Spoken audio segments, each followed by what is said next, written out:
Drop my needle.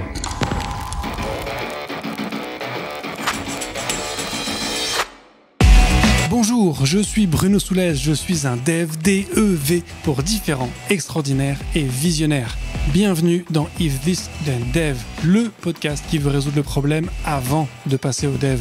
Chaque semaine, je recevrai un expert pour décoder un sujet ou une tendance de notre formidable métier d'artisan du numérique. Sans en faire un tuto, nous parlerons d'une techno ou de notre quotidien de dev. Une discussion sans boucle, sans condition, mais compilée, afin d'en comprendre tous les éléments avant de passer au dev. Ce podcast est une production Cosa Vostra, où nous codons comme nous accompagnons nos clients, en étant différents, extraordinaires et visionnaires. On le sait tous, la plus grande source de bugs dans un programme se situe entre le clavier et la chaise. Si nos utilisateurs interagissaient comme on veut avec nos applications, tout serait beaucoup plus simple. Alors, imaginez si en plus du clavier et la souris, on ajoutait comme interface le toucher, la voix et même pourquoi pas l'image. Mais alors, comment assurer l'interaction pertinente pour l'utilisateur et la machine ? Ces interactions sont-elles vraiment plus naturelles pour les utilisateurs ? Et surtout, l'injection SQL est-elle encore possible avec un OK Google ? Pour répondre à ces questions verbalisées, je ne reçois pas Dale Spooner, mais il s'y connaît en interface naturelle. Jean-Philippe, bonjour. Bonjour. Alors Jean-Philippe, est-ce que tu pourrais te présenter pour les gens qui ne te connaîtraient peut-être pas ?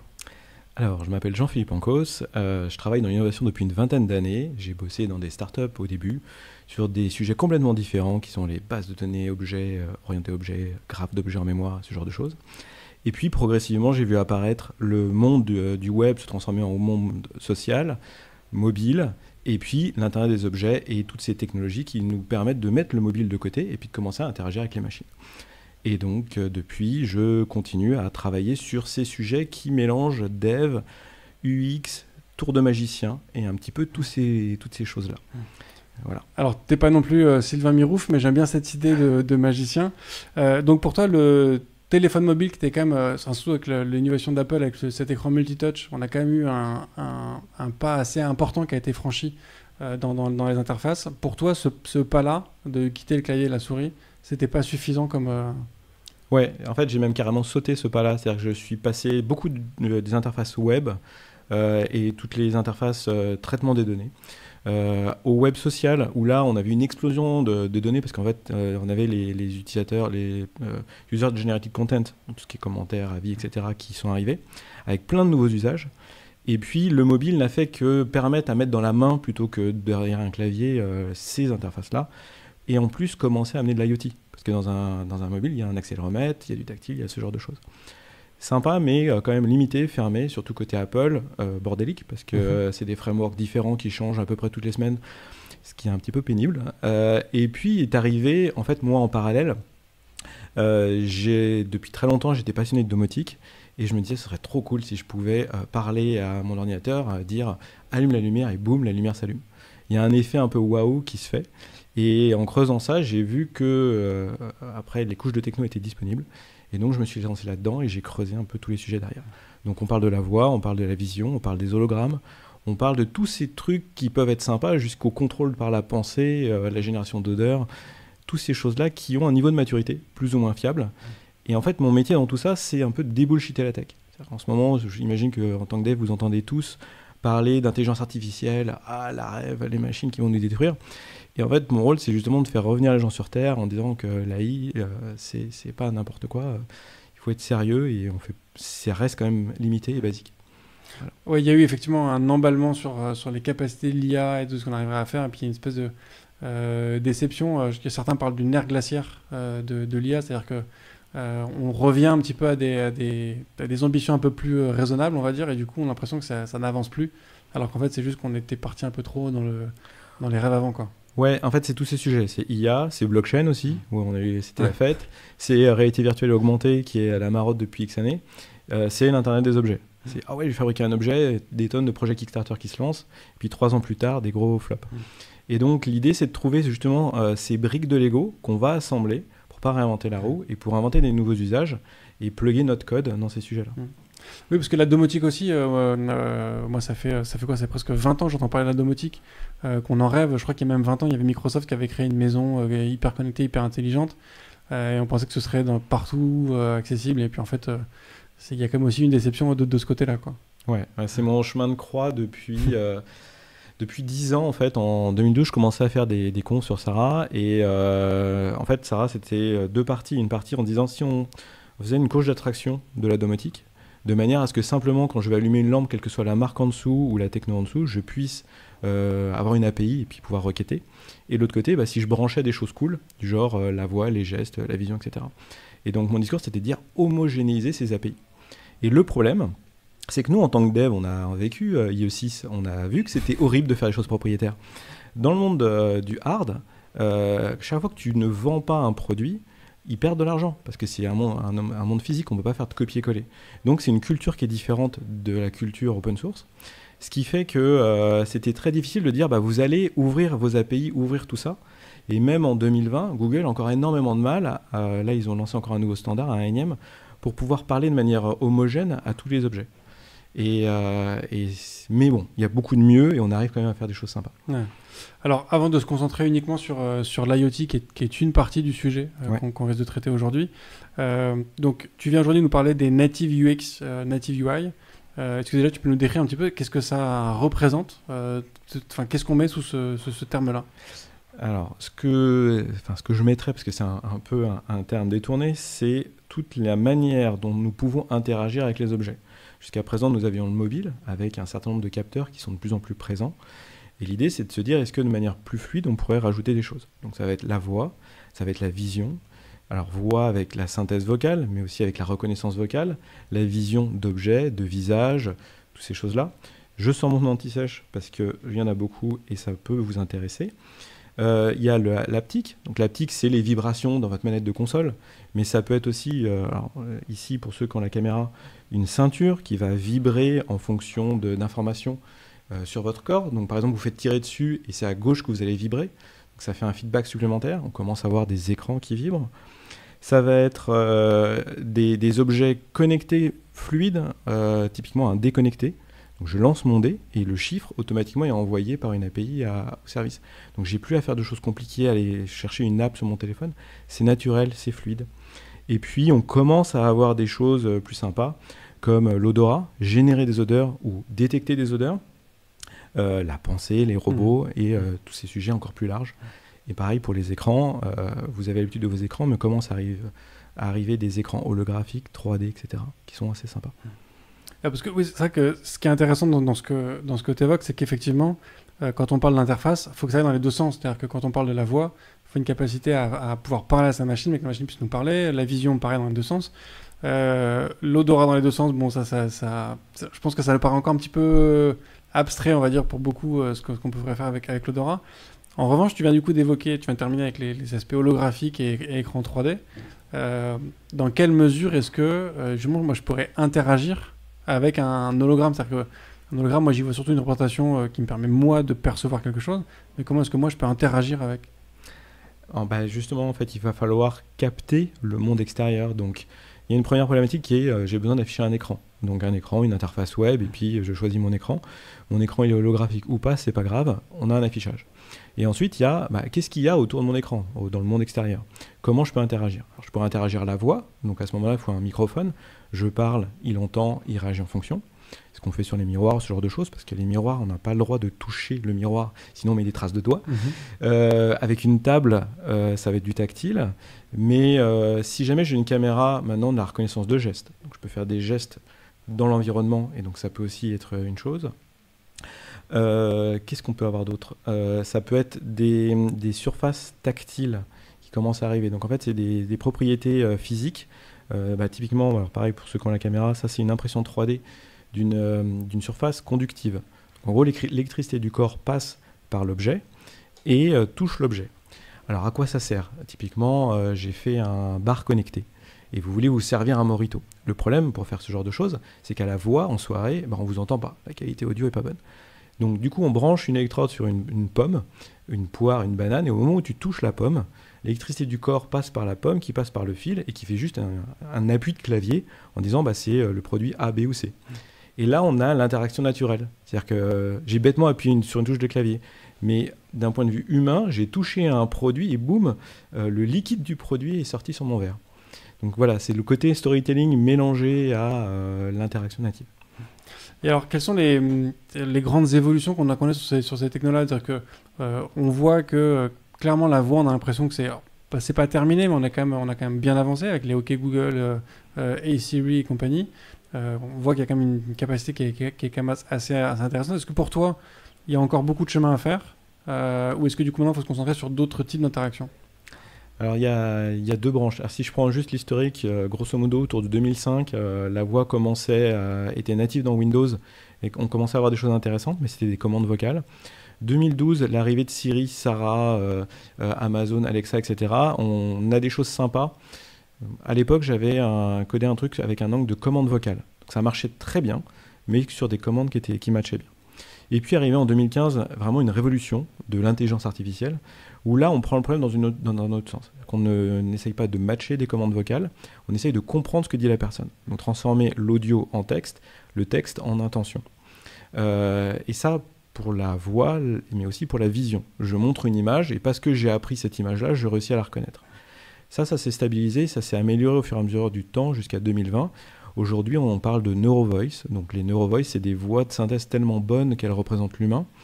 On parle de deepfake aussi. Donc comment vraiment je réussis à copier l'humain, et arrivent des nouveaux enjeux qui vont être GDPR. Est-ce que mes données partent dans le cloud et qu'est-ce qui se passe? Et des enjeux de est-ce que je peux vraiment copier la voix de quelqu'un et donc faire de l'usurpation d'identité? Et voici ces nouveaux sujets. Et le dernier angle, c'est que l'humain voit l'imperfection. Et donc, il y a toujours ces 5% qui sont les plus durs à atteindre pour avoir quelque chose de bien. Donc, par exemple, Microsoft, ce qu'ils font en ce moment, c'est travailler sur les accents, sur les langues, sur les bruits ambiants. Typiquement, dans un call center, c'est pas le même son que sur un podcast. C'est très bruyant, donc comment on tord les choses. Sur les microphones, est-ce qu'on peut m'entendre de très loin, à plusieurs? Savoir qui est le locuteur. Et donc, inventer des nouveaux usages sur cette base qui est déjà bien foutue. Cette reconnaissance de ce qui est virtuel, c'est la fameuse Uncanny Valley. C'est notre capacité à... plus on se rapproche d'un truc proche de la réalité, plus on est capable de détecter que c'est faux, en fait. Non, c'est pas ça ou... Alors, je connais pas ce terme, mais je sais que effectivement c'est ce principe. C'est-à-dire que ça accroche, ça gratte. Et donc, quand Google avait montré sa démo de j'appelle un restaurant ou un coiffeur et je prends un rendez-vous, il y a l'effet magique pour essayer de temporiser, de se faire passer pour un humain. Mais il y a quand même plein de choses où ça passe pas parfaitement. Et pour donner un contexte aux auditeurs, si on fait un saut par rapport à Tesla, Elon Musk a fait le choix du computer vision pour conduire ses voitures. Le problème, c'est qu'à 5% ça marche pas, c'est des accidents de voiture. D'où l'importance d'aller vraiment au bout du bout. Alors du coup, ça répond un petit peu à ma question que j'avais, c'est sur ces fameux 5%, où je me demandais, est-ce que ça vaut le coup d'investir? Parce qu'en fait, ces 5% sont beaucoup plus difficiles à franchir que les 5% d'avant, et encore plus, enfin, tu vois, est-ce que ça vaut le coup de dépenser autant pour aller franchir ces 5% restants pour atteindre cette perfection? Ou est-ce qu'il ne vaut mieux pas se concentrer sur essayer d'améliorer du coup d'autres interfaces, d'autres types d'interactions qui auraient peut-être plus aussi de mérite aussi? Ça dépend du cas d'usage. C'est-à-dire que si tu conduis une voiture ou que tu analyses une radiographie du thorax et donc il ne faut pas que tu te plantes, là c'est bon. Mais en fait, en IA, comme on est sur des sujets qui sont une machine qui parle d'un apprentissage, ce qu'il faut absolument, c'est avoir un fallback d'un humain. Et donc en fait, on ne fait que gagner du temps. Typiquement dans les call centers, on va recevoir l'appel du client, on va interagir avec lui par un robot, et ensuite on va passer la main à un humain. Du coup, on aura gagné ces 90% pour que l'humain se concentre que sur les 10% qui restent. Pareil sur un miroir ou même, on le voit sur les assistants. C'est-à-dire que si on n'est pas sûr du résultat, à ce moment-là, on va demander une confirmation. On va demander un opt-in, on va demander des choses qui vont permettre de contourner le risque d'erreur. Ok. Mais donc du coup, est-ce que parce que sur d'autres types d'interactions qu'on a aujourd'hui, le taux d'erreur du coup est quand même beaucoup plus élevé, ou on est sur du coup des usages qui n'ont pas un taux d'erreur, on va dire, impactant. Par exemple, si on prend l'odorat, par exemple, ou les odeurs, on imagine qu'il y a peut-être moins de risques à ce qu'il y ait une mauvaise odeur qui te soit envoyée ou pas d'odeur à un moment, de la même manière que moi j'ai moins de capacité à influer sur les odeurs qui te font... Alors, par exemple, sur les odeurs, j'ai un exemple. Là, j'ai backé un projet Kickstarter, j'attends de voir ce que ça donne, qui est un capteur d'odeur. Donc, le capteur d'odeur, vraiment, brique de Lego, on fait ce qu'on veut. Si c'est pour du tri en usine, pour odeur A, odeur B, et puis je oriente, ça peut être problématique de se tromper. Si c'est pour de l'analyse en magasin d'une ambiance sympathique, là, c'est pas grave. En fait, ça dépend de l'usage qu'on applique et on paiera plus ou moins cher en fonction du risque. C'est comme en sécurité, en fait. Ouais. Pour la synthèse d'odeur, alors, je ne sais pas si vous avez entendu parler, il y a quelques années des réveils olfactifs. Donc, l'idée, c'est que je me réveille avec des odeurs de pain grillé ou ce genre de choses. Là, l'enjeu, c'est pas forcément la précision. Il y en a, mais en fait, c'est le fabricant de l'odeur. Plus tu achètes du low cost, plus la qualité sera pourrie. Mais c'est plus la latence. C'est-à-dire que l'odeur, c'est lent. Donc, le temps que ça vienne, il faut réussir à faire un swipe de l'écran pour réussir à réimprimer, quoi. Mais par contre, ça fait partie de la 5D. C'est-à-dire que j'avais fait une expérience qui s'appelle The Void à Vegas, qui était de la réalité virtuelle, avec de l'odeur. Et c'est génial. Parce qu'on rentre dans une zone, on se fait tirer dessus, etc. Et puis là, tout d'un coup, on sent une odeur de bonbon parce qu'on est dans une pâtisserie. Donc c'est one shot, mais c'est saisissant. Et ça rajoute à l'expérience. Et alors du coup, est-ce que toutes ces interactions, c'est quoi au final? C'est le but, c'est de donner une expérience qui est plus riche. Et du coup, c'est très utile notamment pour tout ce qui est jeux vidéo, films, médias de manière générale. Ou c'est aussi, je sais pas, gagner en pertinence. C'est peut-être aussi des questions d'accessibilité, j'imagine aussi dans certains cas. Enfin, c'est quoi l'objectif premier derrière se dire que mon clavier, mon écran et ma souris, c'est pas suffisant? Alors, effectivement, il y a plusieurs usages. Les premières personnes qui sont venues me contacter avec Sarah, c'était des gens du monde de l'accessibilité, parce qu'ils voulaient pouvoir interagir à la voix avec les objets et créer plein de scénarios. Et donc, il y a clairement un sujet là-dessus qui est revenu quand je travaillais autour du sujet du dé connecté, où le fait de pouvoir vocaliser le numéro du dé, ça aide tous les gens qui sont déficients visuels. Donc ça, c'est un sujet. Après, il y a la fluidité. Quand tu es en magasin, pourquoi les gens viennent en magasin encore? Ils ont Amazon, ils peuvent commander en ligne, etc. Si on met le côté planète de côté, en fait, ils viennent pour vivre une expérience en retail. Et donc, il faut leur amener cette expérience. Et typiquement, si je suis dans une cabine d'essayage et que j'ai un miroir en face de moi qui me propose mes vêtements automatiquement, mes mensurations et tout ça, qui me propose le bon produit, là, j'ai une valeur ajoutée plus simple qu'aller taper sur un écran tout en étant occupé avec un gamin qui hurle à gauche, qui hurle à gauche, etc. et qui est pas au taquet sur mon truc. Donc, c'est fluidifier l'expérience. Après, je te dirais que dans ma maison, au début, j'ai de la commande vocale partout. Puis en fait, j'ai codé le fait que les lumières s'allument toutes seules. La maison est intelligente, elle sait à quel moment il faut allumer les lumières, donc elle me pose même plus la question et je n'interagis même plus avec la maison. C'est magique, ça s'allume. Voilà, et ça s'éteint quand il faut. Et donc du coup, en fait, c'est une compréhension. Ta maison, en fait, elle t'a comprise. C'est ça. Elle t'a compris. Et du coup, elle agit toute seule, en fait. Donc est-ce qu'on parle encore de native UX? Est-ce que c'est encore une interaction ou du coup c'est... Ça fait partie du process, c'est-à-dire que quand tu fabriques un dispositif qui est, on va clairement le dire, plus ou moins bancal suivant les technos qu'on met en œuvre, l'idée c'est d'avoir des plans A, des plans B, des plans C. Donc de base, ça essaye d'allumer et d'éteindre la lumière si on prend cet exemple-là. Mais tu veux pouvoir dire à la voix « allume-toi, éteins-toi ». Et puis si vraiment il y a une coupure d'électricité ou autre chose, il faut quand même que ça marche, il faut quand même appuyer sur un bouton, ce genre de choses. Donc c'est différents niveaux d'interface pour obtenir le résultat. Alors, si je me concentre sur un côté très, très particulier, parce que je conçois que dans l'industrie, tu vois, l'exemple que tu avais tout à l'heure avec des détecteurs d'odeur qui va trier A ou B, ça j'imagine que c'est des domaines assez spécifiques, mais si je me concentre sur un côté très, très particulier, on imagine demain, j'ai un nombre d'interfaces possibles avec ma machine qui sont démultipliées avec tout ce qu'on a dit, la voix, la vision, l'odorat et compagnie. Est-ce que tu penses que la machine va forcément me répondre sur le même canal que celui que moi j'utilise pour échanger avec elle? Ah non, surtout pas d'ailleurs. C'est-à-dire que c'est l'erreur de Google. C'est-à-dire que Google a pensé son expérience autour de l'assistant. Et donc, ils ont codé en termes d'API, si vous allez voir le code, du request response. Donc, c'est vraiment, j'envoie une requête et j'obtiens ma réponse. C'est-à-dire qu'à aucun moment, Google ne sera proactif et te dira « Tiens, au fait, t'es passé dans le coin, oublie pas de sortir les poubelles. » Parce que c'est pas pensé comme une problématique maison, mais comme un dispositif d'interaction. Alors que justement, c'est comme tu le dis, c'est exactement ça qu'on voudrait. C'est-à-dire, je rentre chez moi, je pose mes clés, là mon assistant dit tiens, pense à sortir les poubelles. je sors les poubelles, elles sont dehors, il y a un coup de vent qui les fait tomber, mais il y a un accéléromètre dessus.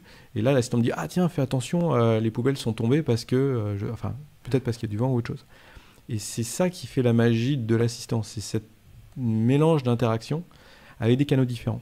Et dans les canaux typiquement super cool que j'ai pas cité mais que j'ai découvert, c'est qu'on peut afficher un overlay sur un flux HDMI. C'est pas très clair. En gros, vous êtes en train de regarder votre émission de télé favorite et l'assistant a envie de vous pousser une information. Et ben il y a un pop-up qui apparaît sur votre émission et qui affiche cette information-là en visuel. Et typiquement, ça peut être une vidéo du postier en train de mettre quelque chose dans votre boîte aux lettres. Ça, c'est facile à faire avec des objets qui existent, qui se mettent sur le câble HDMI, entre la source et la télé, et qui rajoutent une couche par-dessus. Voilà, c'est ce genre d'idée. Mais qui du coup ne sont pas possibles si jamais tu regardes la télé directement sur ta télé. Non, parce que comme il te faut que tu aies un... Comment dire si j'utilise pas de box TV, si je regarde Netflix qui est directement dans le... Si j'ai une Smart TV, et que j'ai Netflix dans ma télé, tu vois ce que je veux dire, tu vois, c'est pas... j'utilise pas une box, j'utilise pas un truc. Oui, donc je peux pas mettre une... Alors... tout à fait. C'est-à-dire qu'en gros, tu as deux sociétés qui font ça. Il y en a une, c'est une carte... je crois que ça s'appelle PCMCIA ou autre chose, qui se greffe carrément dans la télé physiquement. C'est un vieux protocole. Et PCMCIA, moi j'avais pas entendu ça depuis 20 ans. Et ça marche. Mais ils ont mal exploité le concept, mais en tout cas c'est possible sur les télés de rajouter cette couche-là. Et sinon, il y a un mec effectivement qui a fait une box, man in the middle, entre une box existante et la télé. Et à ce moment-là, ça marche. Mais si la box est intégrée ou le tuner est intégré à la télé, là c'est pas possible. Oui. Alors du coup, ça montre bien que il y a aussi une contrainte encore assez forte côté constructeur, en fait. C'est-à-dire qu'il suffit que tu choisisses pas le bon produit, et en fait, tu as tout un spectre de choses qui te sont quasiment inaccessibles dans ce que tu pourrais avoir envie de faire. Ouais, il y a encore des choix de constructeurs, de produits, d'écosystèmes. Moi, je suis plutôt un écosystème Google, il y a des gens qui vont plutôt être sur un écosystème Apple. Puis l'un et l'autre ne feront pas les choses, donc il va falloir ajouter une brique de Lego supplémentaire. Et on retombe sur le sujet qu'on évoquait, à savoir l'homogénéité des standards, où même sur les lampes, tu as 15 lampes différentes qui ont des comportements différents, et c'est pas encore complètement normalisé. Et donc voilà. Et puis j'imagine qu'à chaque fois, il y en a un qui arrive en disant « Moi, je vais créer un nouveau standard qui va unifier tout le monde », et puis en fait, ça crée juste une règle de plus, quoi. C'est ça. Alors du coup, est-ce que tu peux nous parler un peu plus en détail du projet Sarah, enfin même pas que du projet, mais de Sarah en général, et de ce que tu as pu faire toi avec Sarah aujourd'hui? Alors Sarah, c'est un projet open source de maison communicante. Pour ceux qui ne connaissent pas, vous pouvez chercher sur internet, il y a pas mal de vidéos sur le sujet. L'idée de départ, c'était de se dire, tiens, est-ce que je pourrais faire une couche d'abstraction du monde de la domotique? Et de l'autre côté, est-ce que je pourrais interagir avec cette domotique? Et donc j'ai codé vite fait un truc, c'était du Node.js de mémoire sur un site web, et avec une particularité, c'est ça qui m'a lancé, c'est que j'étais en train de jouer à un jeu en ligne, et je me rends compte que mon interlocuteur en ligne écoute ma femme à 8 mètres derrière moi. Je me dis, comment il est capable d'entendre le son aussi bien? Et je découvre en fait qu'il y avait un bug sur mon PC, que c'était mon Kinect qui était branché. Kinect capable d'écouter à 8 mètres, de qualité parfaite, et en plus, en bonus, une caméra. Donc un dispositif pour 25 € qui permet d'interagir librement dans la maison. On n'a plus besoin d'avoir un casque, un truc, quelque chose de compliqué. Et donc en branchant les deux, on obtient quelque chose de sympa. Et donc j'ai vite fait maqueter ça, et j'ai fait une angle la plus simple possible pour les gens qui ne sont pas forcément des informaticiens. En gros, ils mettent leur commande vocale, et quand la commande vocale match, on réagit. Et j'ai eu toute une communauté derrière de gens qui ont joué, qui ont fait leur feedback. Et des feedbacks du genre « Mes enfants parlent avec Sarah ». Alors que c'est que de la commande vocale. Mais en fait, l'imaginaire de l'audio crée plein de choses qu'on entend maintenant avec Alexa, avec Google, etc. Il y avait une réponse de Sarah déjà à ce moment-là, ouais. Ou c'était encore... Oui, il y avait une réponse de Sarah. Donc c'était reconnaissance vocale de Microsoft et synthèse vocale de Microsoft. Sauf qu'en français, sous Windows, on avait qu'une voix féminine, d'où Sarah. Et d'où toute la communauté qui voulait un nom masculin pour avoir Jarvis de Iron Man. Et donc, on a embêté Voxygen, qui à l'époque était une société qui faisait des voix de synthèse, pour avoir une voix masculine en français. Ok. Et du coup, justement, est-ce que tu as eu des débats ou des questions, ou même peut-être des questions personnelles, justement, sur ce choix de mettre un prénom, réellement, sur cette assistante vocale, du coup Alors, c'est tiré, le prénom Sarah est tiré d'une série télé qui s'appelle Eureka, qui est super sympa aux États-Unis, qui est très peu connue en France. Et effectivement, les gens m'ont dit, bah voilà, ma copine s'appelle Sarah, est-ce que tu peux changer? Donc j'aurai un nom masculin. Est-ce que ça pourrait être plus facile à prononcer? Pourquoi encore une femme? Enfin, j'ai eu droit à tous les sujets classiques. Du coup, j'ai laissé l'option, tout simplement, pour que les gens puissent choisir.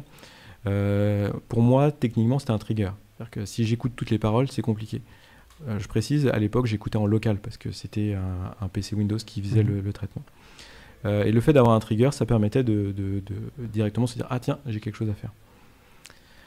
Et puis après, est-ce que j'ai eu d'autres sujets? Non, ça n'a pas trop choqué les gens, mais j'ai eu l'évangélisation des GAFA qui fait que les gens ont eu cette culture au fur et à mesure.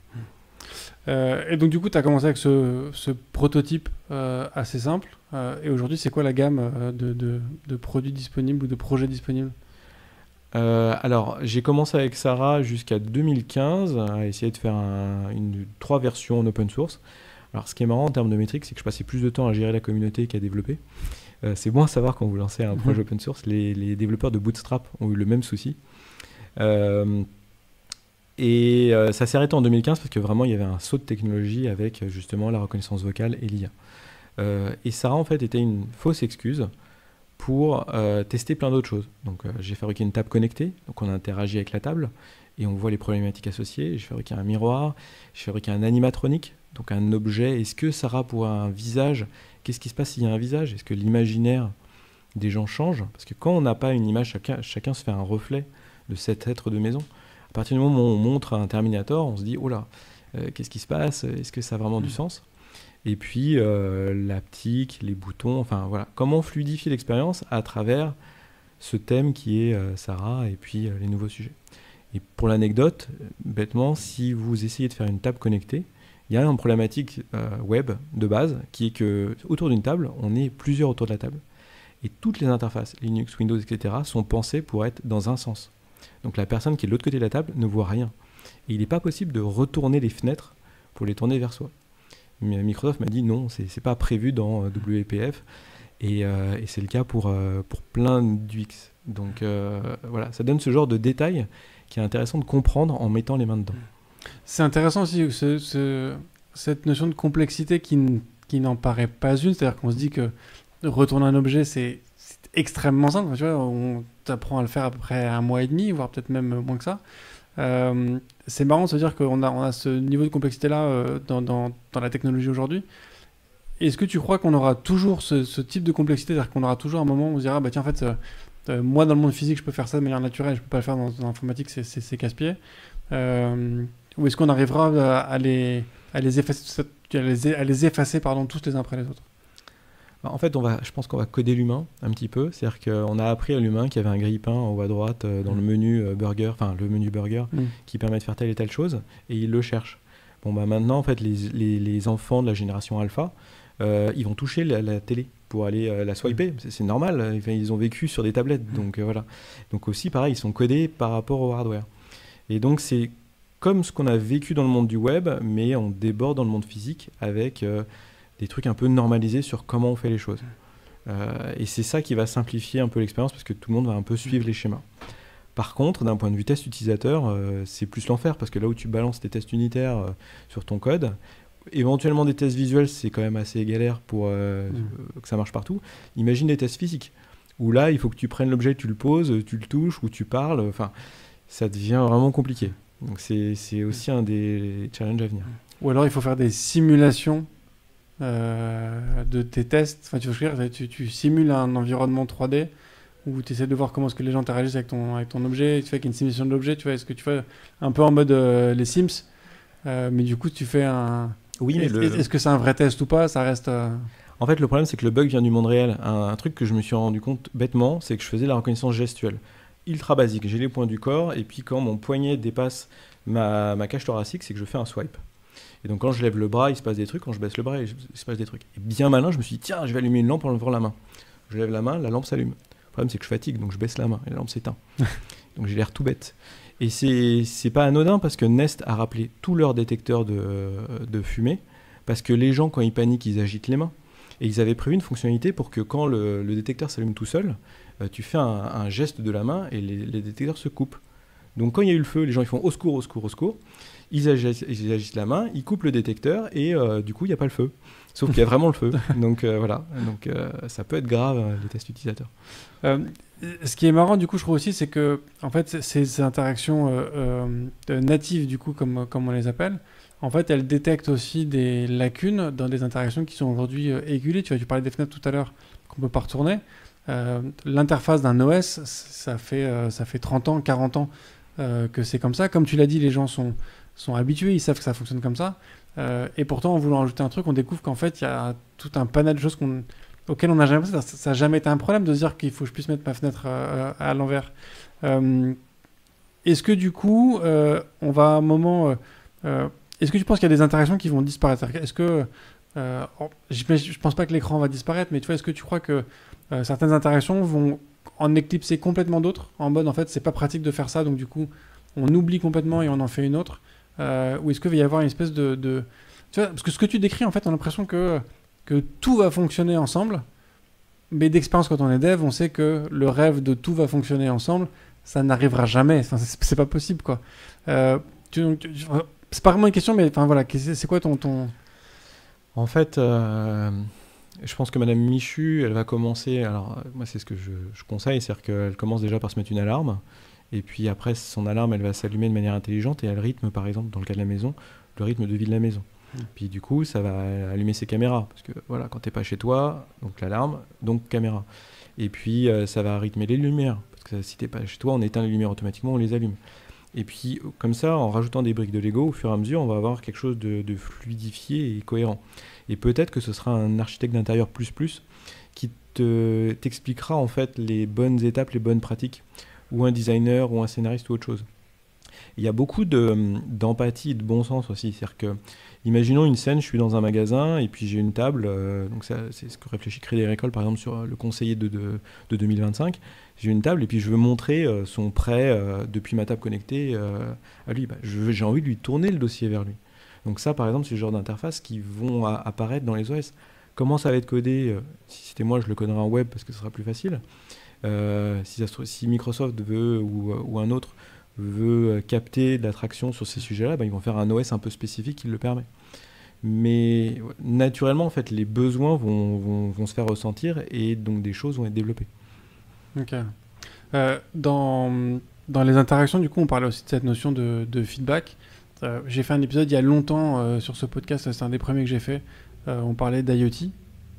Et c'est vrai qu'un sujet auquel je n'avais pas pensé avant de faire cet épisode-là, c'est que moi, quand je fais du dev web, j'ai un écran, donc je peux faire beaucoup de feedback à la personne. Je peux lui écrire un message lui disant il y a un problème à tel endroit, fais ceci, cela. Je peux lui faire toute une FAQ avec tout un mode d'emploi. Alors qu'un objet connecté, tu as 3 diodes avec un bouton, parfois 2. Et du coup, le terme de la notion de feedback, en fait, est parfois très compliqué.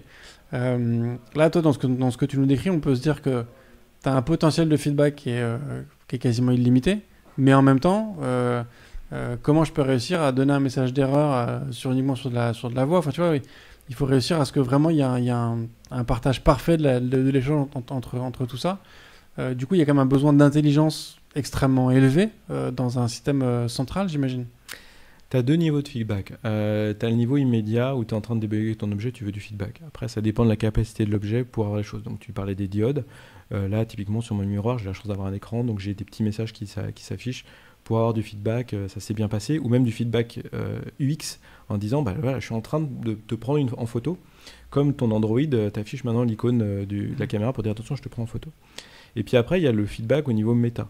Sur les assistants conversationnels, en fait, des Dialogflow ou des Louis derrière, log l'ensemble des interactions qu'ils ont eues, et après tu corriges par derrière. Donc c'est tout ce qui est traitement du langage naturel. Je vais dire, non, ça c'était pas ça, ça c'était pas ça, c'était pas ça. Et c'est le gros travail du chatbot, au-delà du code, c'est de faire grandir le bot pour que justement il soit intelligent et soit capable de suivre. Donc voilà, il y a ces 2 niveaux-là, et puis il y a le cas de j'ai un bug, et puis qu'est-ce que je fais va reproduire un bug physique. Là, c'est compliqué. Et donc, c'est là où c'est intéressant, moi, ce que j'avais fait dans les études qualitatives, parce que faire dire aux gens qu'est-ce qu'ils ont fait et pourquoi ça a planté, c'est vraiment pas simple. suivant le contexte. Et alors du coup, j'ai perdu ma question. C'était sur quoi? Bon, c'est pas grave, elle me reviendra à un moment. Si, c'est en termes de techno. Est-ce que du coup, sur tous ces trucs-là, est-ce qu'on peut utiliser une techno centrale qui va s'interfacer avec tout? Ou est-ce que il faut que j'utilise un langage différent sur chaque interface? Comment est-ce que... Déjà, toi, Sarah, donc c'est un projet open source, c'est toujours en Node ou il y a d'autres trucs qui gravitent autour? Alors, ma réponse sera complètement orientée, je m'excuse de tous les développeurs, auprès de tous les développeurs. Sarah, à la base, je voulais apprendre Node, à l'époque ça venait juste d'apparaître, je me suis dit tiens, je vais me faire un petit framework Node d'un côté, et puis pour interagir avec les interfaces de Microsoft et Kinect, il fallait du C#. Et donc j'ai fait un Node avec un serveur web, une brique C# avec un serveur web, et il communique en HTTP. Ça c'est simple, c'est décorrélé, c'est propre. Maintenant, les nouveaux sujets, typiquement le miroir, ce genre de choses, c'est du Node aussi, parce que c'est simple, parfois du Electron, parce que ça peut être tout empaqueté, ou sinon c'est sur le cloud, parce que j'aime bien en fait pouvoir balancer des choses sur le cloud et pouvoir tout piloter à distance. Mais c'est un choix purement personnel d'avoir du JS, donc d'avoir énormément de librairies derrière à ma disposition, et de pouvoir un petit peu hacker les briques de Lego. C'est-à-dire que dès que tu as un nouvel objet, quel qu'il soit, il y a toujours une API JS. Donc on s'en sort et on fait des trucs cool. Et si possible, j'essaie de faire du web, modulo les problématiques de performance, de GPU, de visuel, parce que en fait en web on a accès à tout. Donc par exemple un miroir c'est un Chromebit, pour ceux qui ne connaissent pas, c'est une clé USB avec un Android OS dessus. Et donc c'est juste un Chrome. Et avec un Chrome, on contrôle un bandeau de LED, bêtement, pour ceux qui ont la caméra, depuis un USB. Et ça marche très bien et on fait ce qu'on veut. Donc on peut faire des effets visuels. Tous les objets connectés en Bluetooth, ça marche aussi. Donc ça suffit en fait. Le web permet de tout faire. Mais donc en fait, Sarah, c'est un nœud central qui communique avec un ensemble d'objets. Ouais. Mais tu vas pas créer d'objets en plus. Non. Ce que j'ai fait, alors c'était pas Sarah, c'était sur le miroir connecté. On voulait faire de la reconnaissance vocale. On a fait 2 expériences. La première, c'était d'avoir un Alexa à côté du miroir. Et tu faisais Alexa, je pose une question au miroir. Et on avait une requête de Alexa au cloud et le cloud qui redescendait en WebSocket sur le miroir. Ça, c'est la première option. La deuxième option, c'est qu'on a mis bêtement un Jabra, donc une enceinte connectée, branchée en USB. Et en web, en fait, on écoutait l'audio. On coupait l'audio, on le balançait, on faisait du speech to text et compréhension et retour. Et donc c'était un peu du bricolage. Et pour savoir quand la personne passait devant le miroir, j'avais bricolé un capteur de présence avec un mini Arduino branché en USB qui simulait une touche de clavier. Concrètement, je passe devant le miroir, détection de présence, touche de clavier. Bonjour, comment vas-tu? Tu veux me parler? Voilà, je fabrique pas d'objets, j'essaie d'assembler des briques de Lego. Et mon métier aussi, c'est de creuser tout ce qui est faisable sans réinventer la roue et qu'il ne soit pas de la magie encore, que ce soit pragmatique. Ok. Et alors du coup, quelle est à quel point tout ça, c'est uniquement de l'écriture de procédure versus une vraie intelligence de compréhension d'un nœud central en fait de ce qui se passe et d'actions déduites du coup? Alors, j'essaie de limiter au maximum le code parce qu'en fait, dès que tu commences à coder, tu faut maintenir et c'est pénible. J'ai fait le choix de Node-RED sur la partie logique parce qu'en fait, comme tu fais du test and learn, c'est bien d'avoir des briques et d'assembler cette logique-là. Et c'est quand même un sacré flow, ne serait-ce que pour faire un effet veilleuse, d'allumer les lampes et de les éteindre en fonction de ce qui se passe. Et donc, c'est d'un côté une compréhension de quelle est la problématique, vraiment en amont. Ensuite, quelles sont les briques de Lego et comment je vais coder et interagir avec, une petite partie du code. Et après, des scénarios, que je n'oserais pas dire d'intelligence artificielle, mais plus de scénarios un peu malins, pour créer les usages et les interactions.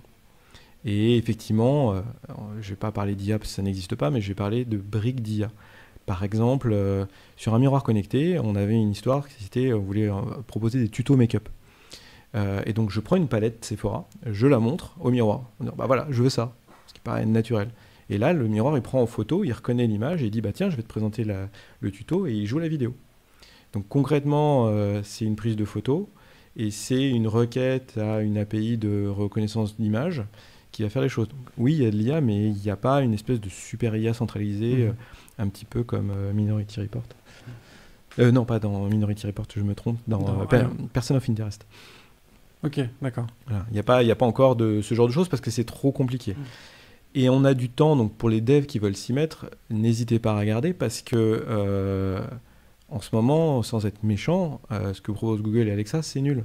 C'est très basique en fait. Parce que eux, ils ont cette problématique de scaler. Donc il faut qu'ils fonctionnent avec Madame Michu et avec tous les objets de la Terre.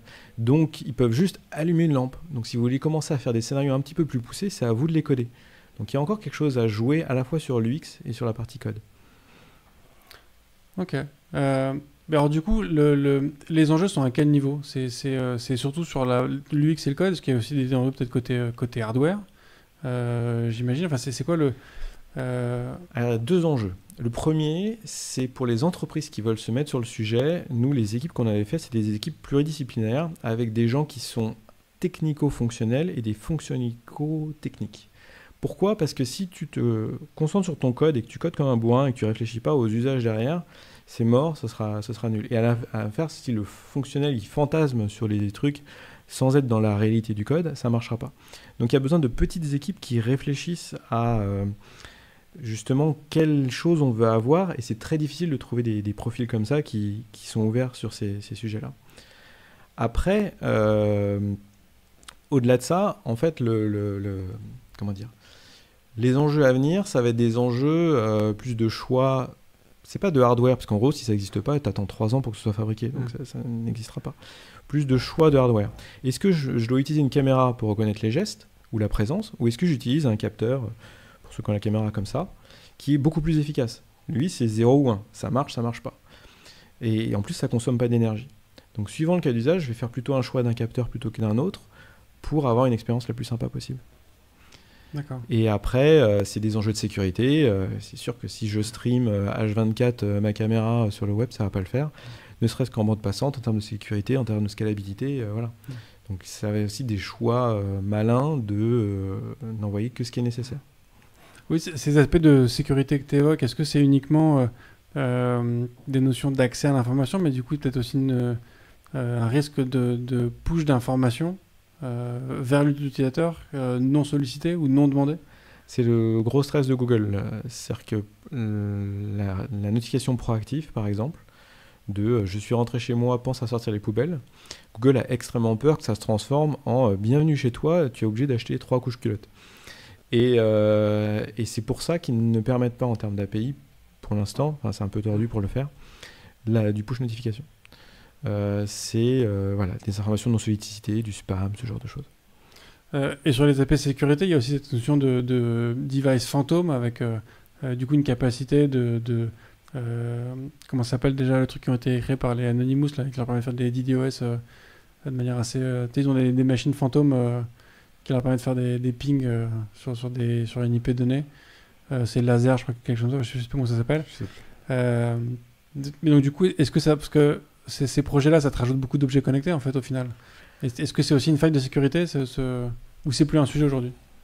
Non, si, c'est clairement un sujet. C'est clairement un sujet de garder... En fait, c'est très important pour tous ces sujets-là de garder en tête l'aspect sécurité, parce que quand on passera à l'échelle, tu as une maison entièrement connectée, oui, tous tes objets peuvent se faire spoofer et on peut t'observer dans tes caméras. Après, mon angle d'attaque, c'est de dire, je vais utiliser des briques de Lego qui existent, typiquement les caméras Blink d'Amazon, qui sont génialissimes, et c'est Amazon qui porte la sécurité derrière. Donc c'est une problématique que je n'ai pas. Mais très clairement, quand tu fabriques un miroir connecté, j'ai volontairement pas désossé l'écran parce que je perds la norme CE, et donc si jamais il y a le feu ou autre chose, c'est une vraie problématique. Donc c'est vraiment de l'assemblage de briques de Lego. Et puis après, il y a d'autres enjeux qui est que ouais, tu as un serveur quelque part, il peut se faire attaquer, bêtement une DDoS et puis ton truc est indispo, etc. Pour l'instant, c'est pas le sujet. C'est-à-dire que des sociétés sérieuses qui font des miroirs, elles en vendent quelques-uns. Peloton a commencé à se poser des questions. Ils ont vendu des treadmills. Bon, il y a 3 gamins qui ont glissé sous le treadmill et puis ils sont morts. Là, c'est plus drôle, il faut rappeler tout le monde, etc. Donc c'est un problématique de passage à l'échelle. Mais je dirais que c'est vraiment le début. Là, on est en train de se rendre compte qu'on passe d'un business de j'ai un machin sur lequel je vais faire du vélo, courir, etc., qui me permet de faire du sport, à j'ai une plateforme de coach sportif. Et donc, je vais vendre du contenu de coach sportif. Donc, on change de business complet. Et donc, il y a toute une industrie qui va se remettre au carré derrière. Il y a du coup, dans tout ce que tu évoques, ça me fait penser aussi à une notion d'impact. C'est-à-dire que c'est vrai que, alors, à moins que je fasse du développement en aéronautique sur un système de guidage d'avion, où effectivement, si j'ai un problème, si mon truc est mal pensé, je fais un crash d'avion et je fais 200 morts, mais pour la majorité des devs, ce qu'on code, dans le pire des cas, ça fait perdre un peu de temps à des gens. Tu vois ce que je veux dire? Là, dans ce que tu évoques, c'est vrai qu'on a des systèmes où il y a tellement d'interactions possibles. Tu as des problèmes qui peuvent en fait très vite se déclencher, enfin, devenir assez graves. Si je prends un exemple tout con, mais tu te mets un système qui allume la lumière automatiquement dès que tu te lèves. La nuit, tu as envie d'aller aux toilettes, le truc ne marche pas, du coup ça s'allume pas, tu trébuches, tu te casses la tête sur l'escalier, tu meurs. Bon, bah, tu pars juste un bug tout con qui a causé la mort de quelqu'un. Donc, est-ce que c'est pas aussi un gros enjeu? Tu vois, on parlait des tests aussi tout à l'heure, c'est compliqué de tester ce genre de choses, parce que c'est.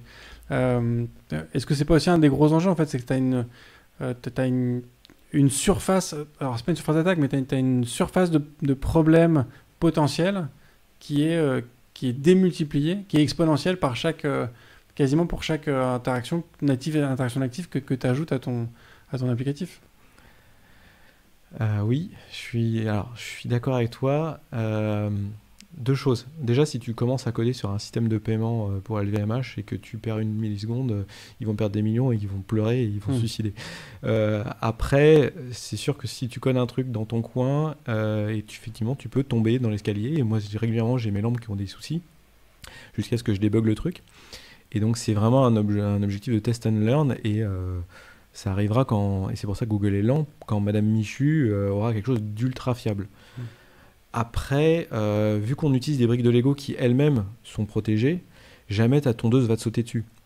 Si tu t'amuses enfin en tout cas, si tu t'amuses à, je sais pas, mettre une tronçonneuse et à la piloter par un bras robotique, oui, effectivement, si tu codes le déplacement du bras robotique et que tu ne prévois pas la sécurité, tu peux te faire couper la tête.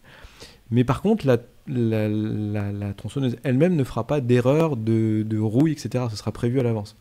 Déjà, ça limite un niveau d'abstraction de risque. Et donc, effectivement, il y a des situations qui peuvent être problématiques, mais elles sont vraiment à la marge et je ne me rends pas compte. Je ne pense pas qu'elles soient aussi fortes que sur le web. Je pense que tu as moins de bugs, mais ils sont plus chiants. Ils sont plus chiants. Enfin, ils peuvent être plus chiants pour l'utilisateur ou plus chiants à corriger ou à détecter? Les deux. Plus chiants pour l'utilisateur et plus... Enfin, parfois plus chiant, parfois pas du tout chiant. Ça dépend des cas.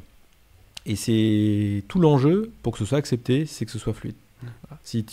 On voit l'exemple à l'époque des Siri et compagnie. Tu parles à ton assistant, il comprend rien, tu répètes, tu commences à l'insulter, tu jettes le truc.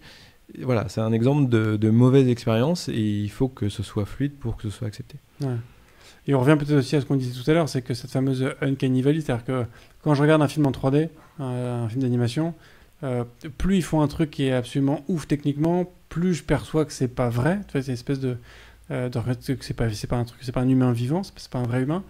Est-ce que c'est pas ça aussi du coup sur toutes ces interactions natives, c'est qu'en fait le moindre bug ça te crée aussi une frustration qui est beaucoup plus forte que quand je suis juste sur un site et que ça marche pas, où je me dis bah ça marche pas, tant pis. Tu vois, si mon truc ne comprend pas quand je parle, c'est... Oui. Dès que ça va accrocher, ça va être un peu pénible.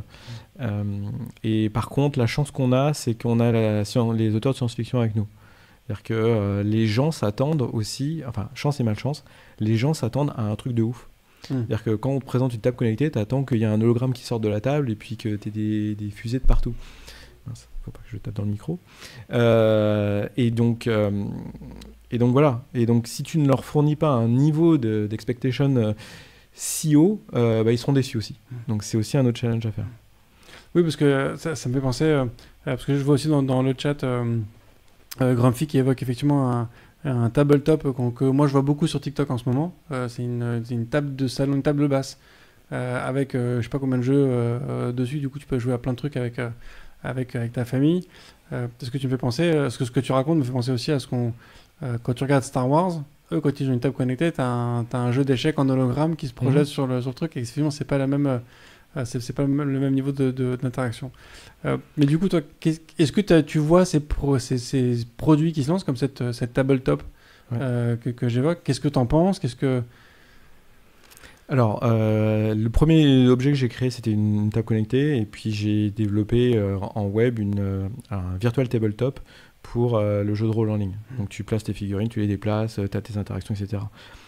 Ça marche bien, au final ça reste qu'une application web, et c'est que le média qui change. Après, ça coûte cher, et les gens ne sont pas forcément prêts à acheter une télé 55 pouces à mettre sous la forme d'une table. Après, tu as l'ergonomie, c'est-à-dire que quand on parlait de la rotation, etc. Puis bêtement, quand tu manges sur une table, tu peux pas voir ce que tu fais.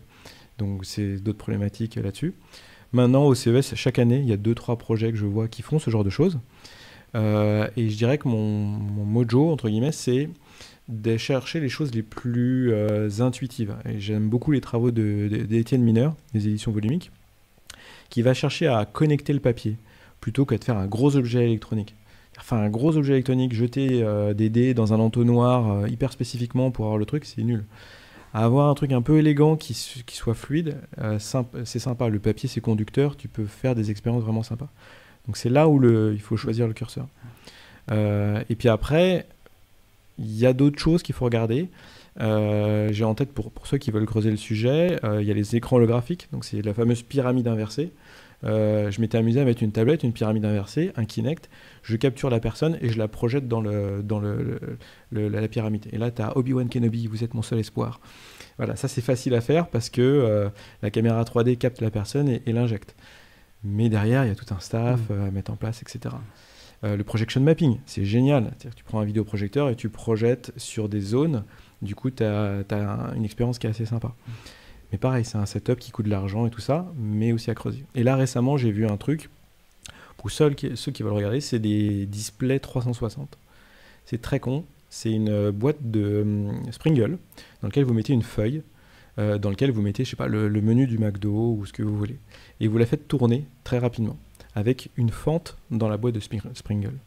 Qu'est-ce qui se passe? L'œil voit dans la fente l'image, qui est éclairée par une lampe, et voit le display à 360. Concrètement, on a un display à 360 juste avec une feuille de papier qui tourne devant votre œil. Alors, c'est difficile à imaginer en podcast, mais grosso modo, ce qu'il faut savoir, c'est qu'en fait, il y a des dispositifs faits par des ingénieurs depuis des années qui permettent d'inventer des nouveaux usages. Et la difficulté, c'est de croiser du projection mapping, du tactile, ce genre de choses, avec les besoins en fait, d'aujourd'hui pour avoir un truc sympa. Alors, dans ce que tu décris aussi, toi, tu parles du projection mapping, c'est effectivement assez ouf. Tu parles de ton hologramme que tu as réussi à mettre en place assez facilement. Est-ce qu'il n'y a pas aussi un problème qui est que tu as un effet waouh qui peut être assez facile à mettre en place, mais qui est hyper déceptif parce qu'en fait, c'est ce que tu évoquais tout à l'heure, c'est qu'avec les trucs de SF, on a des attentes qui sont hyper élevées. Et donc, tu nous montres que tu peux faire un Obi-Wan Kenobi qui apparaît au-dessus de la table et qui te dit « Vous êtes mon seul espoir ». Mais du coup, d'emblée, en fait, tu vois ça, d'emblée, tu veux passer à l'étape d'après où tu vois Luke Skywalker qui s'entraîne au sabre laser avec le robot qui lui tire des petits bouts de laser de manière aléatoire. Mais du coup, le gap technologique, il est juste complètement ouf. Est-ce que du coup, ça joue pas justement dans ce côté déceptif de ces interfaces-là, où en fait, tu peux faire un effet waouh simple, mais en fait, du coup, tu as des attentes qui sont trop élevées trop rapidement. Je pense que tu as deux arcs. Tu as un premier arc qui est j'ai un effet waouh, c'est génial, j'en veux plus. Et là, c'est toute la mise en scène qui va permettre de cadrer les choses. Et après, c'est j'ai un effet waouh, c'est génial, et j'aimerais bien scaler, c'est-à-dire pouvoir l'avoir un peu partout. Et c'est pareil, ça pose des différentes problématiques. C'est pour ça que pour l'instant, ces projets-là, on les voit dans des zones expérientielles, que ce soit dans les magasins ou chez des gens particuliers ou cadrés par des geeks, parce que c'est one shot et il y a ce côté c'est faisable. Et le jour où ça passera à l'échelle, là à ce moment-là, il faut monter un projet, une start-up, une verticale, et il y aura cet effet wow.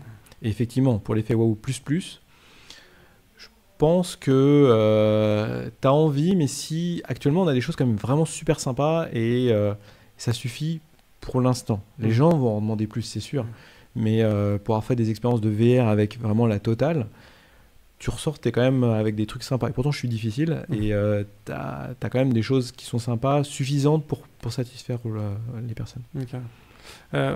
On a commencé aussi un petit peu plus dans la discussion, je trouve, à parler d'argent. C'est des installations qui coûtent encore très cher, qui commencent à être accessibles. Si on veut sortir de... Tu vois, tu parles de que OK, Google, c'est sympa, mais au final, c'est de la merde. Je comprends tes mots à peu près. Ça coûte pas cher, mais du coup, le reste, tout ce que tu nous décris aujourd'hui, c'est... Ouais, alors si vous voulez être dev et que vous voulez faire ce genre de choses, en fait, il faut savoir que moi, je passe mon temps à backer des projets Kickstarter, à aller dans des salons pour essayer de comprendre des choses et à acheter des produits. Là, par exemple, j'ai un truc que je pense peu de personnes connaissent, ce genre de choses montré à la caméra, ça s'appelle un parametric speaker. Donc c'est une enceinte qui redirige de l'audio que dans un cône extrêmement serré. Le cas d'usage, c'est je suis dans une foule et je veux parler à une personne au milieu de la foule, mais que les autres n'entendent pas. Ça sert à faire ce genre de choses. Donc dans un musée, je suis devant une peinture et je veux parler à la personne qui est devant la peinture, mais pas les gens à côté. Voilà. Donc trouver ce genre d'objet, c'est bien. L'acheter, ça coûte à un certain prix, effectivement, mais ça permet d'apprendre ce qui marche pas et tout ça. Le retour sur investissement, c'est que le jour où j'ai fabriqué ma table, j'ai 10 personnes qui aussi avaient fabriqué leur table, qui m'ont fourni leur feedback. Donc on s'échange nos bonnes pratiques, qu'avec la température, l'infrarouge marche moins bien, que voilà. Donc ça a clairement un coût de payer du hardware, ne serait-ce qu'une couche de plexiglas, c'est quelques centaines d'euros. Je me suis mis à la menuiserie et je me suis fabriqué un outil parce que faire un cadre, c'est bête, mais un cadre de miroir, quand on l'a fait faire, ça nous coûtait 500 euros. Donc j'ai commencé à me les faire moi et à me les peindre et à tout faire parce qu'on apprend ce genre de choses. Donc le dev devient un peu bricoleur, hacker et un peu tous ces sujets-là. Et puis dès qu'on veut passer à l'échelle, ça coûte très très cher. Le côté positif, c'est qu'on est dans un monde où les choses changent. En 2008, acheter une voix de synthèse, ça coûtait 20 000 euros. Il fallait demander à Nuance, patte blanche pour avoir accès au truc, etc. En 2020, c'est accessible. Les entreprises ouvrent de plus en plus les choses et donc ça, c'est cool. Et j'ai la chance, en plus, d'être MVP Microsoft, ce qui me donne accès à des API un peu underground, donc de tester encore plus de choses en sous-main, gratuitement, entre guillemets. Donc voilà, faut hacker le maximum de choses pour jouer, et ça a clairement un coût. Ouais. Ça, je te montrais ça avant l'émission. C'est un accéléromètre gyroscope, un brique de Lego, c'est absolument génial. Ça vaut 100 euros. Donc, alors, j'ai jamais vu un gyroscope en vrai, donc j'en profite pour jeter un œil. Je regarde si je peux le montrer à la caméra de manière plus précise. Alors, je vous explique rapidement. C'est un PCB dans lequel il y a du Bluetooth, il y a une pile bouton et il y a un accélérateur 9 axes. Donc on a une précision de la rotation dans tous les sens, extrêmement intéressant. Et il y a même, pour ceux qui connaissent l'électronique, du GPIO, donc on peut brancher des sous-capteurs sur ce truc-là. Parce que ça fait la taille d'un bouton de chemise, enfin un bouton de pull plutôt. Exactement. Et je me suis amusé à faire une impression 3D d'un bouchon en plastique déviant et je l'ai glissé dedans. Ce qui fait que chaque fois que tu ouvres ta bouteille et que tu la fermes, on a le mouvement, on a l'information. Je me suis amusé à le mettre dans un cube en papier. Quand tu le jettes, ça fait un dé. C'est l'orientation du truc qui donne le numéro du dé. Voilà, donc ça permet de hacker, quand on a des idées, ce genre de choses. Le problème, c'est qu'une fois de plus, c'est 100 euros, et puis c'est des allers-retours avec une société qui fait ça, et puis c'est aux États-Unis, les frais de port, tout ça. Voilà. Donc, AliExpress est votre ami, même si maintenant il y a de nouvelles taxes. Et même, je vais voir sur AliExpress les trucs de magicien.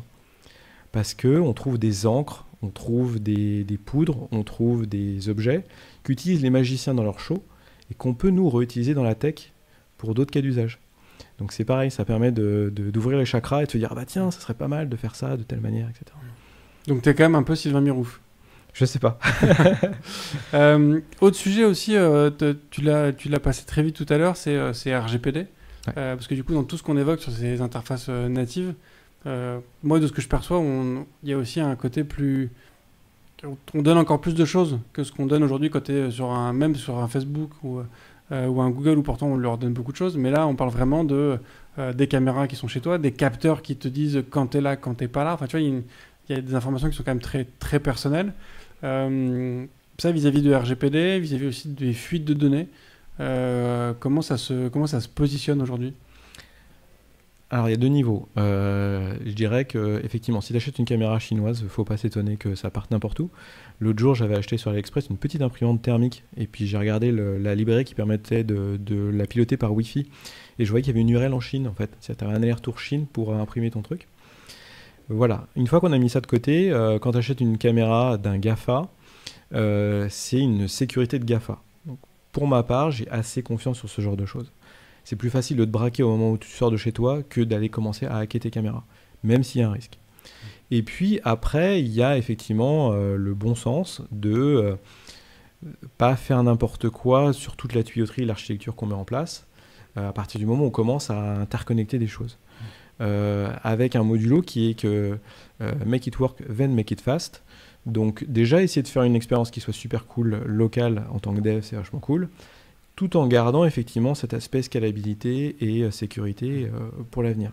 Mais ce sera un autre problème et ça sert à rien de se tirer des bâtons dans les roues si la techno change déjà. Ouais. Et RGPD déjà prêt pour ce genre de cadre? Ils ont des trucs qui sont prévus pour? RGPD, c'est des sujets que j'ai vraiment souvent abordés avec mes clients. Si tu prends les GAFA et que tu fais par exemple de la synthèse vocale, etc., eux, ils se positionnent comme processeurs de données. Donc en gros, ils voient passer la donnée, ils la traitent, ils te la redonnent. Et à partir du moment où ta machine est en Europe, c'est bon, ça pose pas de problème et c'est à peu près bien géré. Maintenant, les grands comptes n'acceptent toujours pas ça, même si c'est du processing de données, et ils font des contrats cadres pour vraiment blinder le truc. Donc à partir du moment où on passe par des API, entre guillemets, qui ont pignon sur rue, c'est normalement bien géré. D'accord. C'est quoi l'avenir pour Sarah? C'est quoi les gros trucs du moment et c'est quoi pour toi ce que tu aimerais que ça puisse faire dans 10 ans? Alors, sur la partie purement maison connectée, je continue à suivre le sujet. Sarah, je l'ai mis en sommeil, mais par contre, ma maison, je l'ai continué à la faire évoluer. Ce que j'aimerais bien, c'est qu'on ait des expériences de plus en plus fluides, intelligentes et qu'on ne soit pas obligé d'être geek pour être capable de mettre en place ce genre de choses.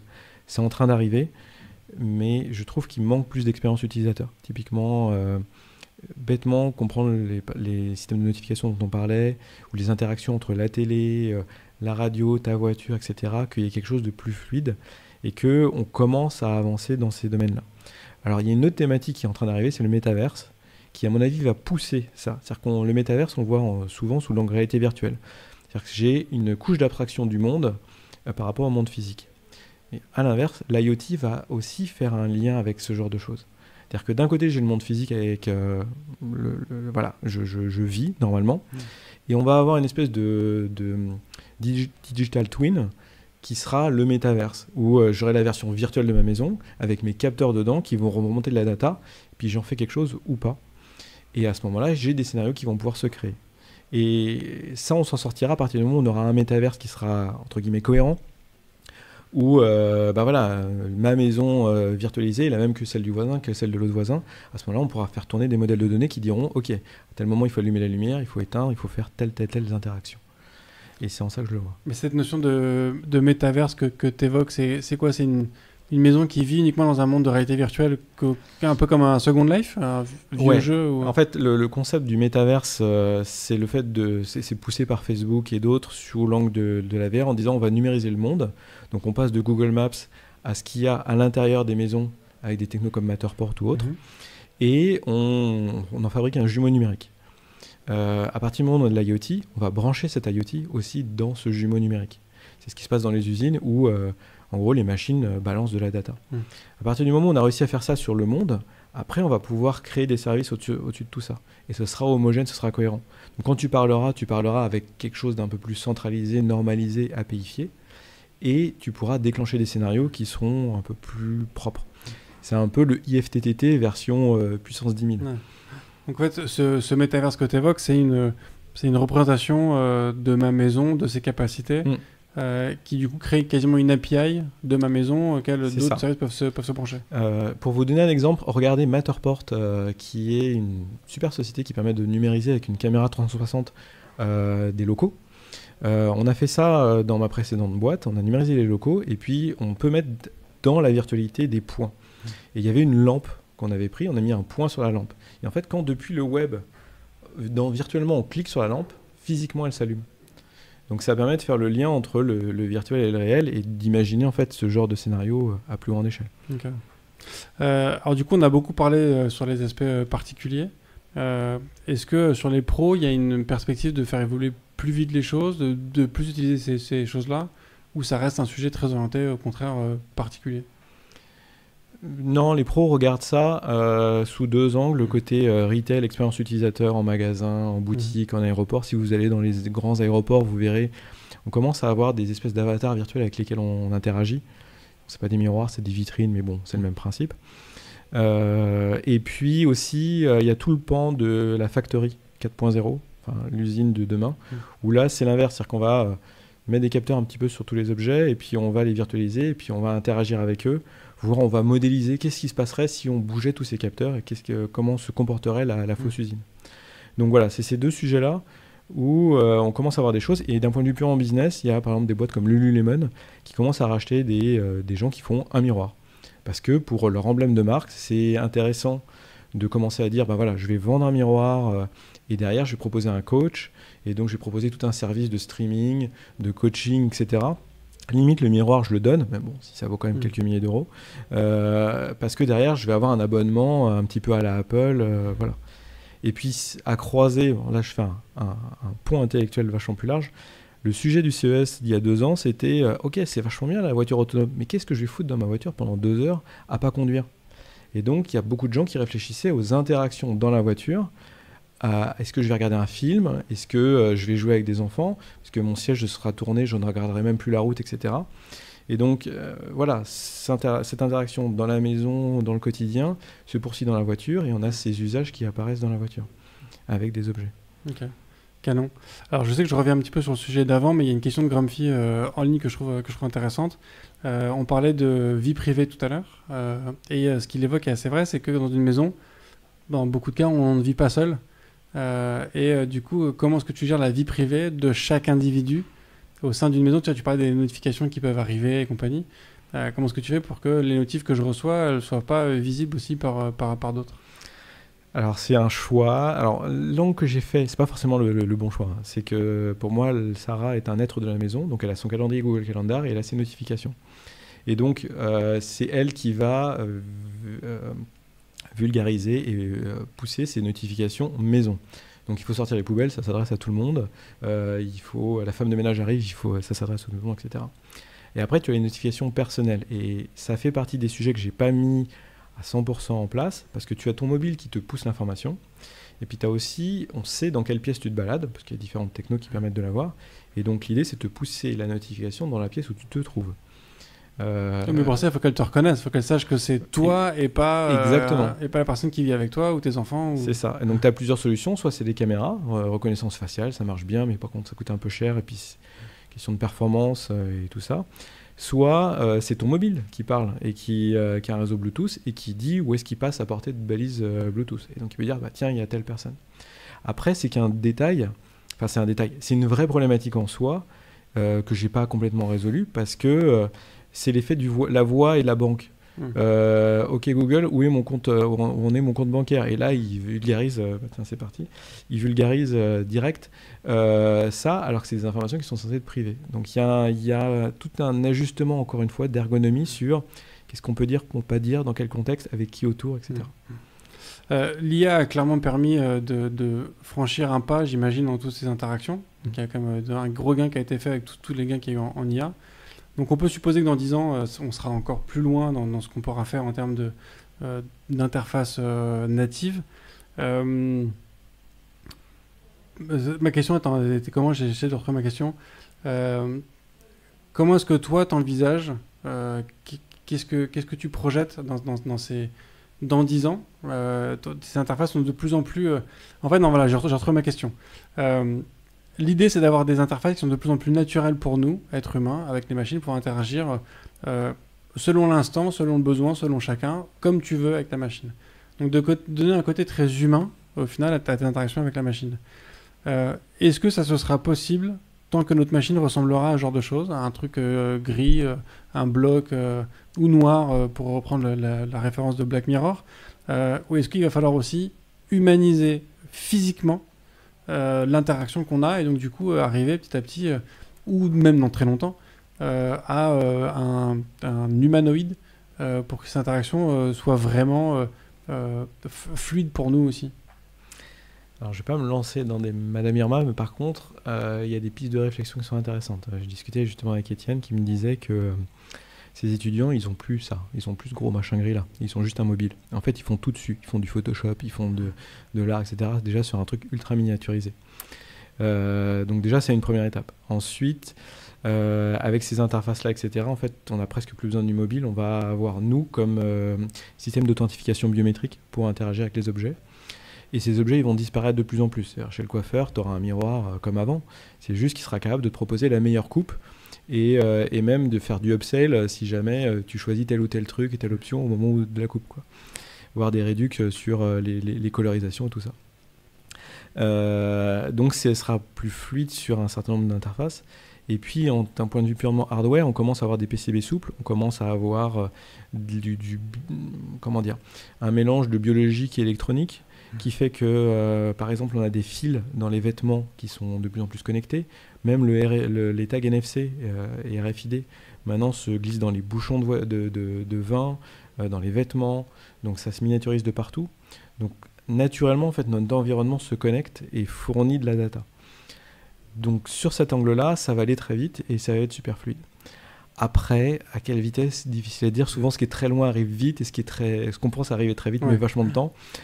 Peut-être qu'en 2025, il y aura une guerre quand les ordinateurs quantiques auront cassé les clés RSA, je sais pas. Donc voilà. Alors, l'épisode de la semaine prochaine, mais ceux qui sont en live l'ont déjà vu, mais je prépare un épisode sur l'ordinateur quantique. Et effectivement, comme tu le dis, ce qu'on pense qu'il va arriver vite, mais en général beaucoup plus de temps à arriver que prévu. Mais pour revenir sur le sujet, est-ce que tu penses qu'il y a du coup ce besoin d'humaniser l'interaction et du coup on devra arriver petit à petit à un humanoïde, d'avoir vraiment une interface, d'avoir l'impression de vraiment parler à un individu et pas uniquement d'interagir avec un élément abstrait, mais réellement machine?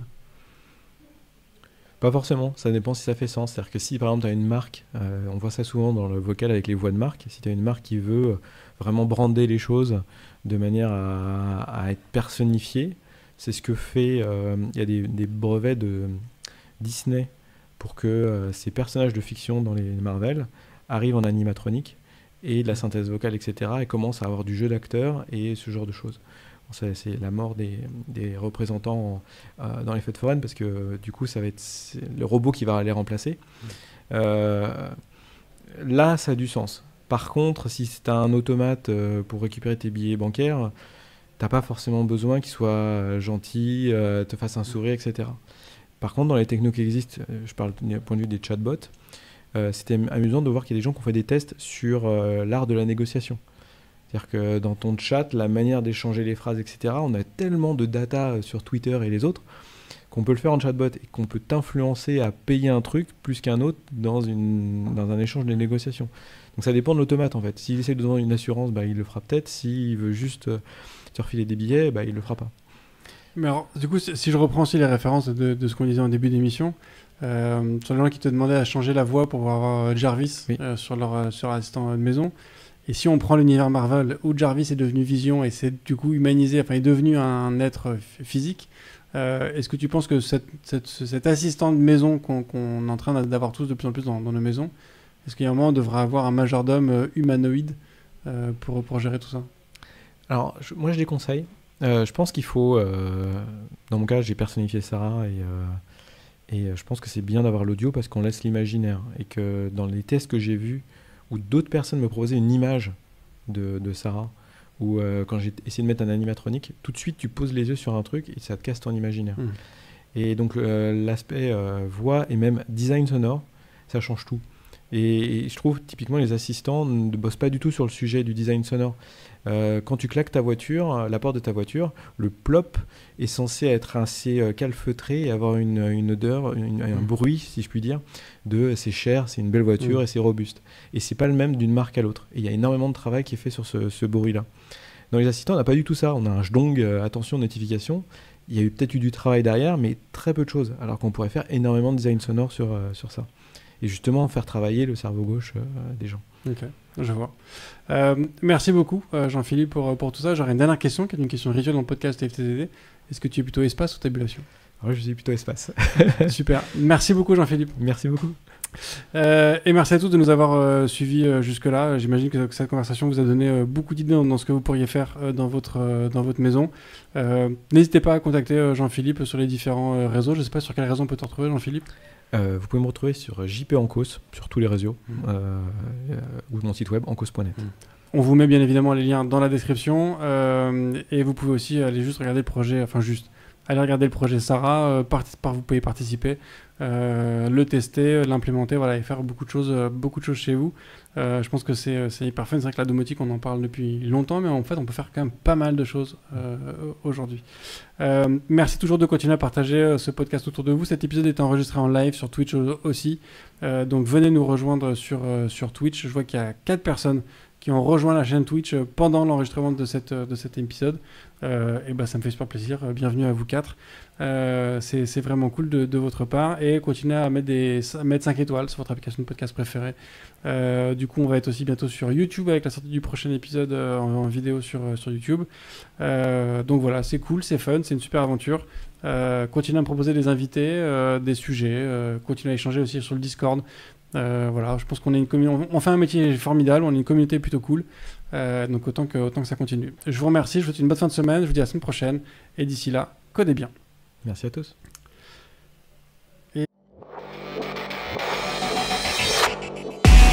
Merci d'avoir écouté cet épisode de If This Then Dev, et merci à toute mon équipe de Cosa Vostra à la production de cet épisode. Merci aussi à Alan, Ada, Linus, Bill, Steve et Steve de nous avoir ramenés jusqu'ici. Si ce podcast vous a plu, committez-vous en vous abonnant, déployez-le autour de vous, et vous pouvez aussi nous faire une petite code review en nous laissant 5 étoiles sur votre plateforme de podcast préférée. La conversation continue bien sûr avec vous sur Twitter, LinkedIn, Facebook, Instagram, chacun sa techno, @ifthisdendev ou @bibear, BIBEAR. Vous retrouverez aussi tous nos épisodes sur notre site ifttt.io. Et enfin, si vous avez besoin d'une agence pour vous accompagner ou si vous souhaitez rejoindre une équipe tech passionnée et passionnante, écrivez-moi sur bruno@cosavostra.com. Merci à tous.